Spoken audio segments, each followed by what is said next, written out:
And you too far gone? So you've been out the game, what? How old you are? 30, 40 years, you ain't accepted Christ yet? I'm telling you, God is good at resurrecting things. Listen to me, if a Judean date tree can come back from extinction, it doesn't even exist no more, and yet he can grow it from a seed 2,000 years old, what do you think he can do in your life? You think that marriage too far gone for your creator to resurrect? You think you ain't got no purpose left? I'm telling you, my man, you ain't even got started.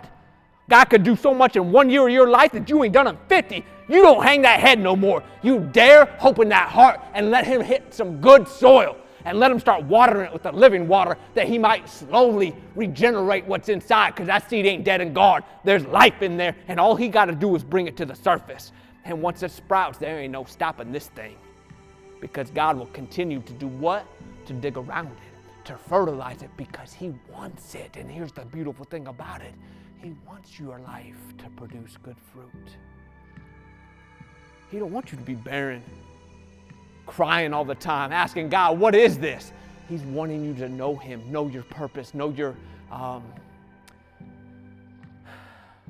Savior, your relationship, your identity, that you are a chosen person, a peculiar people, a royal priesthood, that you are a son of the Most High. He wants you to know that.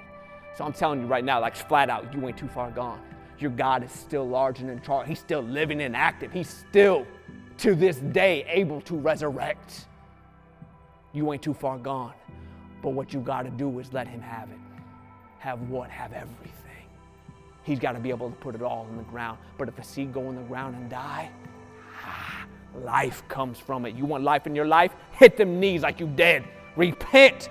Find that penitent form. Confess your sins before your Savior. Invite that Jesus into your heart, because he is the only one, the only name given under heaven by which man can be saved, can be resurrected, can find life, that the old is gone and the new has come. All you got to do is believe in your heart and confess with your mouth that Jesus is Lord, and that sprout comes up.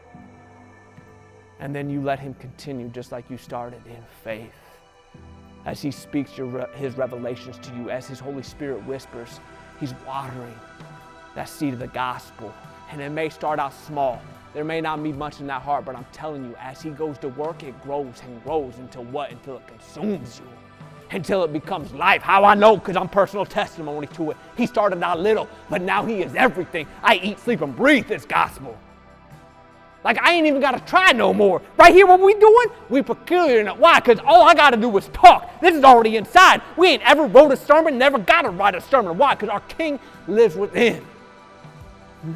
Because he grew in it. To where this is just natural. It just flows out.